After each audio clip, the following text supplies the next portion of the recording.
I'm talking tonight with Anna Bradley, who's a highly qualified clinical and accredited animal behaviorist in the UK. Hi, Anna. How are you doing this evening? I'm doing really great, Lance. It's great to talk to you. Excellent. Perfect. Brilliant. Now let's get down to business. So, what is your background as it pertains to our subject matter on arousal, fear, and aggression in dogs? Can you explain your education and certifications, please? Sure. So I started off, Lance, with doing a human honest degree in psychology. And that was really because I just loved doing A-level psychology at school. I just was really interested in why we behaved the way we did, and why we made the decisions that we did, and why we were so emotionally different from others, and how we developed that way. But I've always had a house full of animals, so it was animal behavior that really interested me. So I wanted to go a step further, so I did a master's degree in animal behavior. Wow. And with a lot of hard work, I managed to get a master's degree with distinction. Wow. So organizations-wise, I just love the Pet Professional Guild. They just have the same thinking as me in terms of dominance theory. You'll know that with the Pet Professional Guild, it's all about force-free. Exactly. So just getting rid of that dominance theory, that old-fashioned thinking, it's just, that is gone and force-free is in. Absolutely. So the Pet Professional Guild is just really, really about what I'm thinking about. The International Association of Animal Behavior Consultants, the IAABC, is another thing that I'm a certified member of. I think that's a great organization. Same kind of thinking, scientific thinking as well, really, with that is one of the main things about that one. And also Winter Dogs in the UK, that's a great new organization that I'm a member of. That centers the dog in everything, behavioral and training approaches, and that's something, of course, I'm really aligned to. Again, promotes nothing but positive force-free strategies. And also in the UK, the Animal Behaviour and Training Council, that's a regulatory body over here, trying to regulate dog behaviour and training, something I've been trying to do for ages. But I'm accredited behaviourist with that. So lots and lots of acronyms, difficult to remember, but those are the certifications I've got. That's an expressive array of education and certifications. And I know you definitely have the practical application to go with it, especially since I know you scientifically understand how some dogs can have multiple emotional systems compounding each other. But let's first dive into the 5 freedoms before we submerge into the questions about behavior that I have for you this evening. The 5 freedoms. Number 1, freedom from hunger or thirst by ready access to fresh water and a diet to maintain full health and vigor. Number 2, freedom from discomfort by providing an appropriate environment, including shelter and a comfortable resting area. Number 3, freedom from pain, injury, or disease by prevention or rapid diagnosis and treatment. Number 4, freedom to express most normal behavior by providing sufficient space, proper facilities, and company of the animal's own kind. Number 5, freedom from fear and distress by ensuring conditions and treatment which avoid mental suffering. As an applied animal behaviorist and an animal welfare advocate, can you explain what the 5 freedoms mean to you, Anna? Sure. Well, as you know, it's just a huge area, isn't it?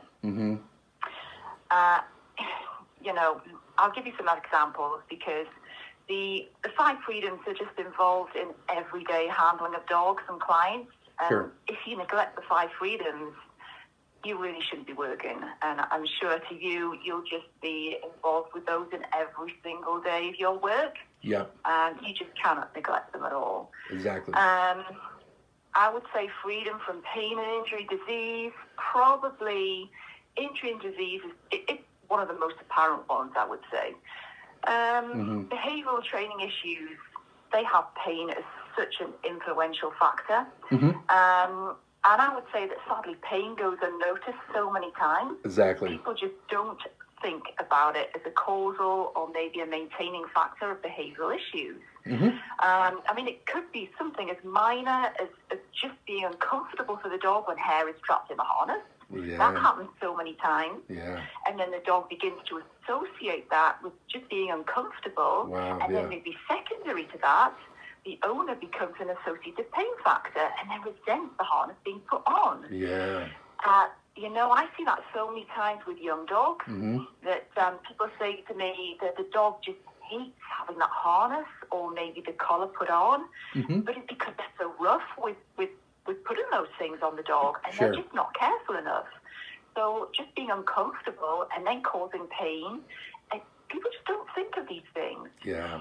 So going on from that, obviously multiple systems such as musculoskeletal systems, endocrine systems, reproductive systems, all of those systems can obviously impact upon behavior in so many different ways. But because they're hidden, in some cases, obviously musculoskeletal systems in lameness is a little bit more overt. Right. But some of these systems people just don't think about. Yeah. And I think that's really sad. We don't think why a dog's behaving like this. Right. We just don't think about that. And I think that's sad. We should think more about why rather than blaming the dog. Exactly. And I don't think we do that enough.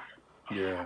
Other reasons, I see a lot of dogs that are simply living in inappropriate environments for their innate needs. Take, for example, border collies. They've got no provision for their physical or mental exercise. Right. Maybe dogs that have endured aversive or abusive experiences. I see that quite a lot. Maybe lack of early experiences, socialization and habituation experiences more. Then they'll struggle to adapt. Yeah. And we don't really give the dogs time to adapt. We rush them too much. And I work now with many overseas dogs in the UK. That's happening a lot with rescue centres are bringing these overseas rescues in. And a lot of these are primarily street dogs. Right. So, for example, Romanian dogs, they've lived a lot of their time on rubbish dumps. And now these dogs can struggle with appropriate social dog or human greetings because they just have former deprivation or aversive experiences. Sure. So they struggle to adapt in a more domestic environment, of course. So thinking also about puppies. So puppy farms, I think you call them puppy mills over there. Yeah, yeah. They haven't had any opportunity to experience appropriate housing. Many of these dogs then struggle to adapt to walks outside covered barns or even to walk on grass. Yeah. And I've had lots of these dogs for behavioural work for just that purpose, just adapting to the outside world. A lot of these dogs just can't walk on grass. They wonder, what on earth is this? Wow. And it's really sad. They're used to being on concrete surfaces, but Right. they just have no concept of walking on grass or a soft surface because they've just been in really bad housing for their needs, and it's really, really sad. Yeah, that's So definitely. yeah, eye freedoms are really, really important, as you know. Well said. I really appreciate your authentic, deep insight because the 5 freedoms are extremely influential and internationally recognized. For myself, they're very sacred to me, my dogs, and even the dogs that I work with. Sure. I mean, even in one of your writings in Bark Magazine that really captured my attention, I believe the article that you wrote was called Better Awareness of Over-Arousal. So can you help us understand the difference between negative arousal triggers and positive arousal triggers? Yeah, I'm glad you enjoyed it.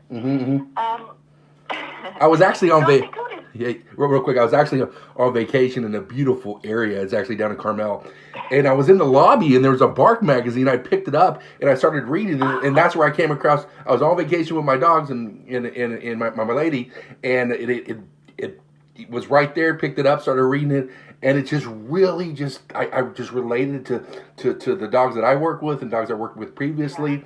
So yeah. Can you help me understand it a little bit more better? Yeah, of course.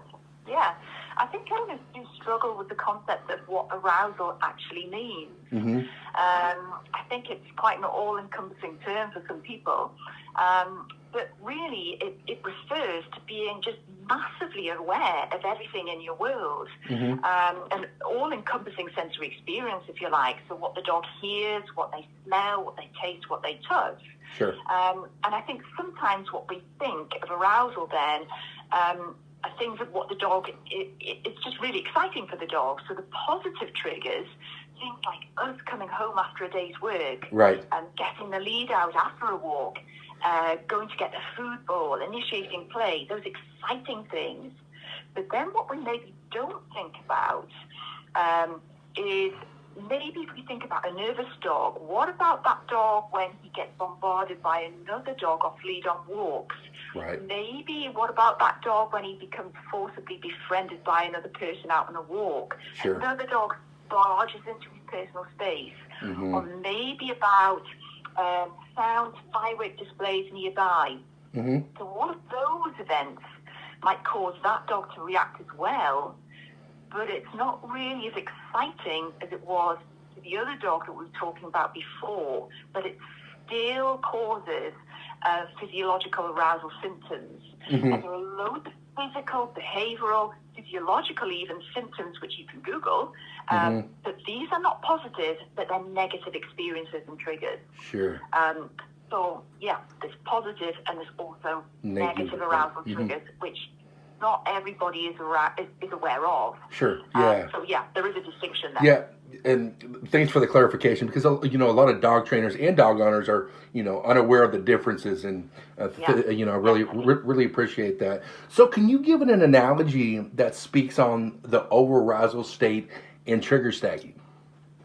I think there's a lot of analogies that maybe you would read about online. But my personal analogy that I use to clients is about inflating a balloon, because I think that better represents the emotional fragility of these dogs, and these are fragile dogs. They're basically primed to pop. So arousal is a cumulative state, as you know. There's one trigger after another trigger after another trigger stacking. And that represents another top-up or inflation of that balloon until, that is, it's too much to take. And, of course, that bursts the balloon. And the dog can't take any more either. And obviously there's consequences of that. So yeah, that's the analogy that I would prefer to use. Interesting. And I think that's, you know, that is quite a good way to describe it. Yeah, thank you for clarification of that. Very, very intriguing. Because we spoke previously in our conversations about, you know, how arousal is linked with aggressive dog behavior, or just like anxiety is linked with aggressive dog behavior. So, you know, dog bites are definitely getting worse and are a serious public health issue, you know, in the United Kingdom, the United States, and the other Western countries. So what causes human-directed dog aggressive behavior, and how do you address the symptoms? So that's a big topic. I would say if I gave you like a top three, top of the list really would have to be owners' poor recognition of dogs signaling.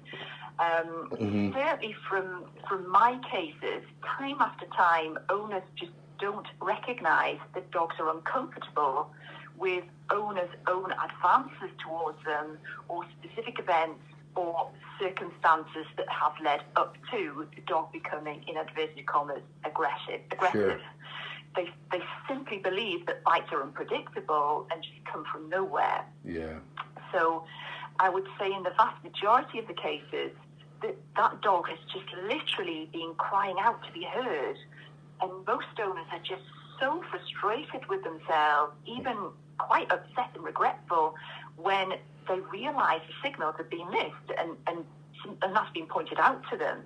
Exactly. And then in other cases, I would say that it's just a wrong dog, wrong person, or wrong context situation. It's just a completely wrong fit.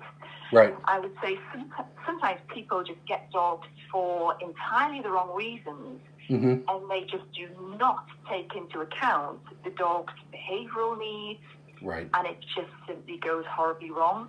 It's just a complete mismatch. Yeah. And then again, another one would be a lack of education. Mm-hmm. You know, again, there's that awful mismatch between what should happen and what does happen. Mm-hmm. Dogs might receive no mental, no physical outlets. Yeah. Maybe they receive too much and Yeah, are constantly in that state of over-arousal again. Yeah, yeah. Or I've seen that. Yeah. Oh, yeah. Yeah, or Yeah. perhaps they're being chastised, Mm-hmm, mm-hmm. or there's a horrible cycle of aversive, maybe punitive methods are being applied all the time. Sure. Or maybe they're in a household where they're being constantly teased by young children, that sort of situation. Yeah. You know, that kind of environment is just a perpetuating cycle. Mm-hmm. So that would be my top three, I would say. Mm-hmm. In terms of addressing symptoms, as you know, every case is different. Sure. But I would say that firstly, the most important thing is first aid. What is immediately and obviously driving those symptoms of aggression? Right. And stop that feed into it. So sometimes there might be medical issues. Mm-hmm. Going back to what we were saying earlier, there might be pain. Mm-hmm. There might be constant punitive handling. There might be punishment. Mm-hmm. There might be aversive techniques. There might be harsh equipment being used. Yeah. You know, people using prong collars and all these awful things. Yeah. So all of that kind of stuff you want to stop, obviously, Exactly. to begin with. Exactly. Then I would maybe look at environmental measures. Mm-hmm. Possibly just stop that repetitive walks to certain areas. Right. You know, we've talked before about daycare, day creches, that sort of thing. Exactly. You know, how much that pumps up arousal. Yeah. Getting the dogs out of those environments. Yeah. So that it's not just keeping that cycle of arousal going and just making the situation worse. Yeah.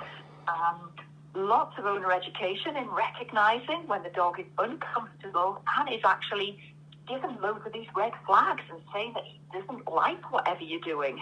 It's going to lead up to being aggressive. Exactly. Lots of education. Exactly. And you know, loads of liaison with the owners and vets. Mm-hmm. We maybe drugs sometimes as an adjunct to behavioural therapy. Mm-hmm. Mm-hmm. And I would say, finally, just long discussions in developing the cases for you to fully understand the behaviour with the owners and to develop a strategy to help, and of course, equally long follow-up in the continuing months so that you can get where you want to be. Exactly. That liaison is really, really important because it's a long process, as you know. It's not overnight, is it? A lot of great information. Thank you so much. And how do you help dog owners identify the warning signs to be able to take away the severe, unacceptable, aggressive dog behavior towards humans? Yeah. So again, it's discussion. So a lot of discussion into what their dog actually does before, during, and after an aggressive incident. Mm-hmm. So discussions about what the dog looks like. So showing us photos, videos where necessary. You know, there's loads of really useful visuals out there that can be used to good effect. Sometimes I always think that if you'd had a video playback of a bite incident, so you could say, look, here's where your dog was saying, I'm really uncomfortable, please stop what you're doing right now. Mm-hmm. And then you could play that back in slow motion. That would be fantastic. Yeah. But of course, we don't have that. Yeah. So those visuals that you can get on the internet are really handy as a substitute so that you can show clients what actually happened in possibly the situation that they're discussing with you. Yeah. It's really helpful, I think. Yeah, definitely, especially from like that, you know, the far distance to the dog's subthreshold, and then to the point where the dog just can't handle the situation anymore, and just is, you know, from under to over to that aggressive threshold. Very, very important. How do you help the dog owners? I think we kind of spoke about that already. Exactly. So there's a lot of research, behind dogs, the tense and anxious handlers. Um, and so I was curious to know, have you ever worked with a dog owner or owners that were naturally afraid to walk their dog or dogs that exhibited dangerous, aggressive behaviors towards dogs or humans? Yeah, it's an interesting one. Yes is the answer. I think one of my worst cases was several years ago. I visited a house where this guy had, I think, 3 to 4 American bulldogs, and he had them just holed up in his house. Mm-hmm. And this guy had converted the entire ground floor of this Mm-hmm. house for the dogs. There was no living room, no kitchen area to speak of, no furniture. It's just an area for the dogs. And the entire house was just completely scratched to pieces, just destroyed, really. And I was told that his wife and son were terrified of the dogs. They were hidden upstairs and refused to come downstairs because they were so terrified of the dogs. And the neighbors were all terrified of the dogs because he used to walk them up the streets, and of course they didn't want to walk down the street in case they met the guy and the dogs. Right. And I never really got to see these dogs properly because all the guy was able to do was open the door just a crack for me to see the dogs. And if he did that, they all hurled themselves with all their might at the door, and he had to use all his brute force to keep them in. Wow. It was awful. It was just too dangerous a situation to enter that house and assess them. Mm-hmm. And soon after I left, the local authorities intervened, and I think they were all put down eventually. Mm-hmm. It was a really, really bad situation for everybody concerned. Mm-hmm. So yeah, yes is the answer to your question. Wow. But that was the worst situation I've encountered. That's really, really bad. Mm-hmm. Mm-hmm. And not good. Yeah, there was back in 2001 there was a fatal attack out of San Francisco where a St. Mary's College lacrosse coach named Diane Whipple, I believe she was returning home with the bagged groceries to her her home in Pacific Heights, and out of the blue she was attacked by 2 dogs in the hallway of her apartment building. I believe Diane's neighbor was taking the dogs out at the same time that she was returning. So both of the dogs lunged and escaped her control and, brutally attacked Diane. And Whipple suffered a total of 77 wounds to her body. The owner and guardian, who was also an attorney, ended up with 15 years to life. She was denied parole in 2019. And I recently read that her next parole board meeting is sometime this year.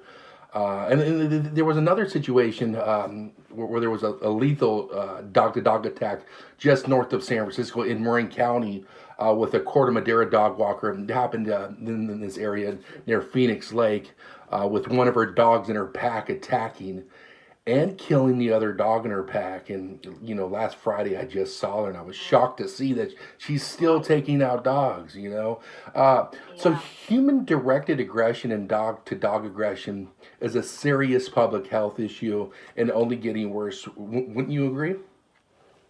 Oh, definitely. I mean, that's absolutely shocking cases, isn't it? Mm-hmm. I don't know the stats on this in the UK to comment really categorically on that, but there definitely do seem to be more media cases. In the UK, I don't know whether that's actually more actual cases or more media reported cases. I'm not sure, but certainly dog-directed reactivity is the number one-to-one behavioural issue that I assist with, that's no question. Mm-hmm. And it's certainly been the case for around 3 to 5 years. I think it's fair to say that there's an element of people just not being as vigilant. And a lot of people that are just, they say, my dog's fine, but they don't consider other people's dogs. Yeah. Because whilst your dog's fine, other people's dogs might not be. And a lot of people will let their dog off the lead and they'll just go bothering another person's dog who may be on lead for a reason. Yeah. And it's just I mean, that happened just yesterday with one of my clients. Yeah. And that's just so annoying. They do not think. Yeah. And if people are walking whilst they're talking on the phones, they're not watching the dogs, they're miles away from other people, then they're not watching the dogs at all. The dogs free ranging, miles away from them. I couldn't agree more. A lot. Yeah, I mean, I was on trail a couple weeks back, and there was in Marin Keys where a guy that was on a bike, his dog had a shot collar on its neck, and it was like literally 40 yards in front of him as he's riding his bike, and it just bolted over to my dogs, and I kind of just got low and turned to the side. Didn't appear big, just tossed a whole bunch of treats in his dog's direction and just try to get the hell out of there. But it's really, I was really concerned too because he was shocking his dog. I can tell that he was shocking his dog, and the dog was not just running right through the shock. So it's just like, that's why I'm not a big fan of dog owners that ride bikes with their dog, especially with shock collars, and their dog's not near them and just running wild. It's not safe, and it's dangerous for the community. Definitely, yeah. There's a lot of that goes on here for sure, and it just drives me nuts. It really does. Yeah. I mean, how do you get through to dog owners that are using dominant hierarchy theory and the subsequent confrontational training that follows from it to see through the bigger ends, the public health perspective, evolutionary perspective, scientific perspective, and of course the dog's perspective? Yeah, well, I'm lucky that most of my clients are contemporary, and they're most of them are really forward thinking. Otherwise, they wouldn't come to me. But if they're not, then they're adaptable. But you're right, there is a lot of emphasis still on dominance and all those irritating, associated, outdated beliefs. Sure.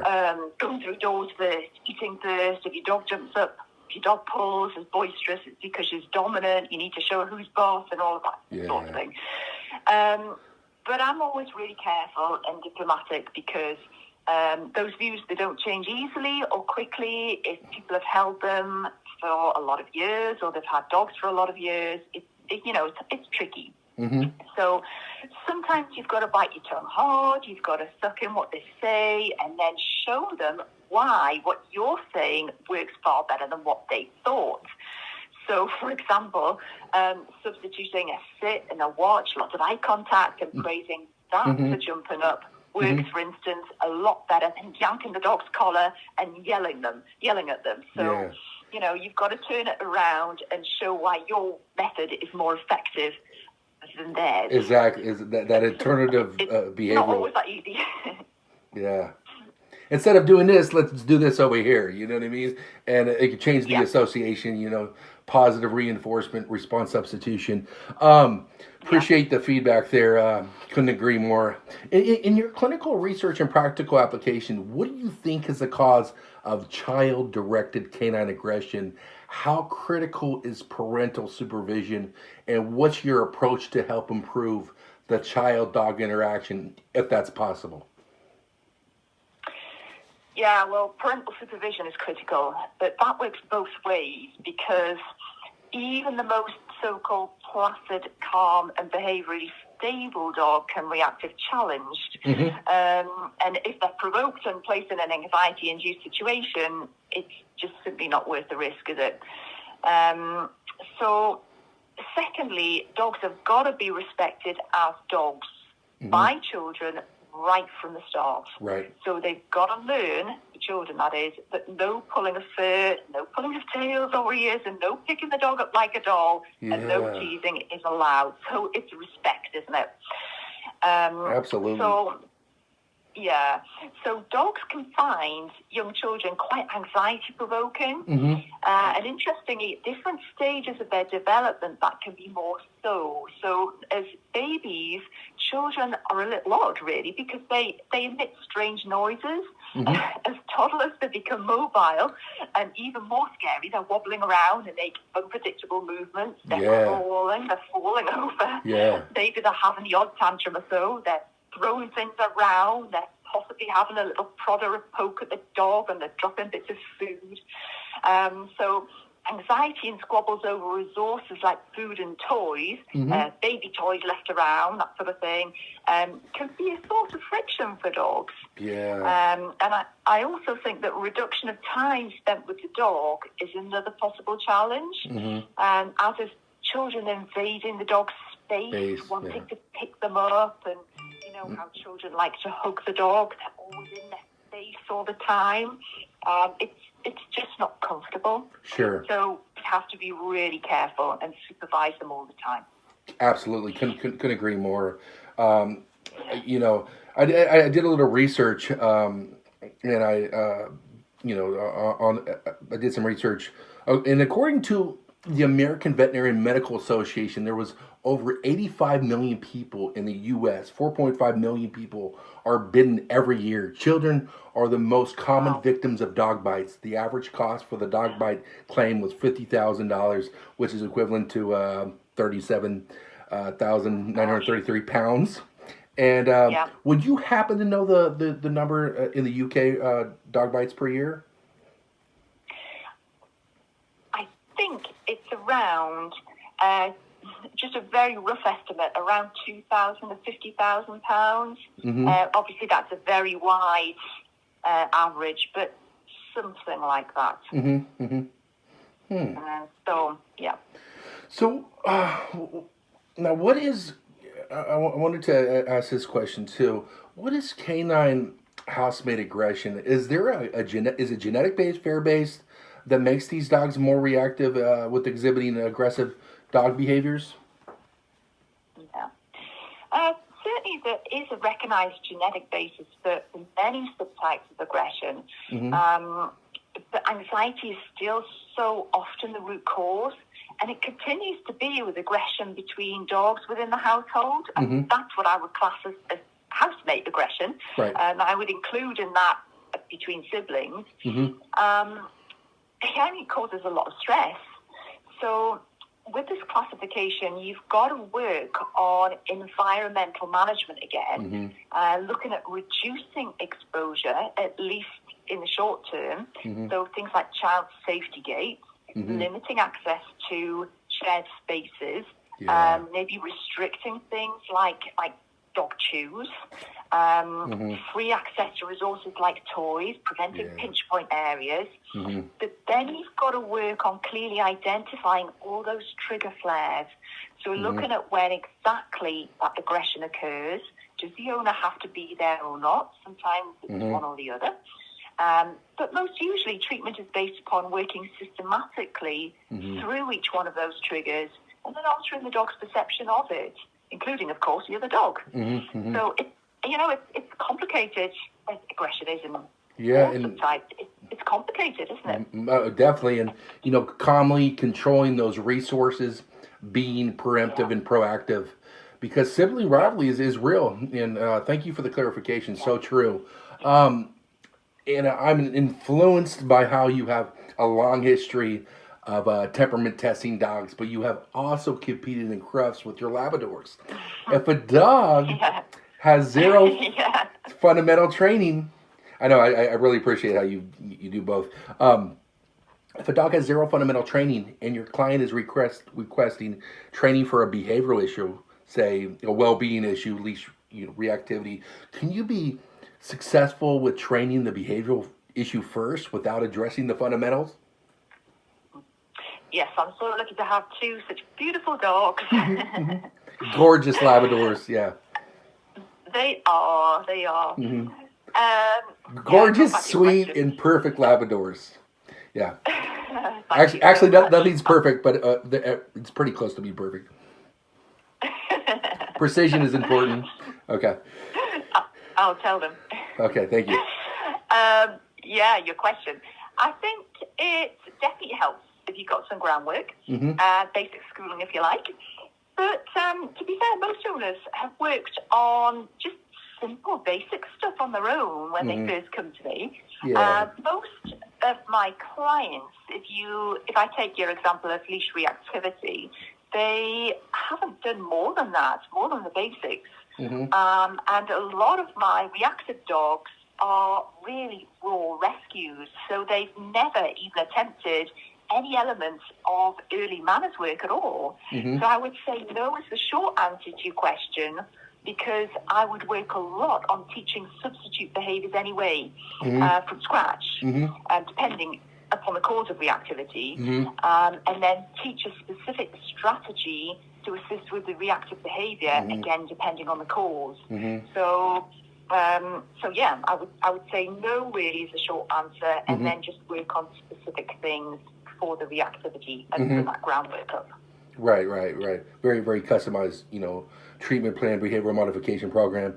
And then, on an intriguing note, I really want to thank you, Anna, and I really appreciate your applied animal behavioral research and experience practical application from your educational published articles in Bark Magazine to this wonderful conversation this evening. You're always full of fascinating insight on canine and human relationships.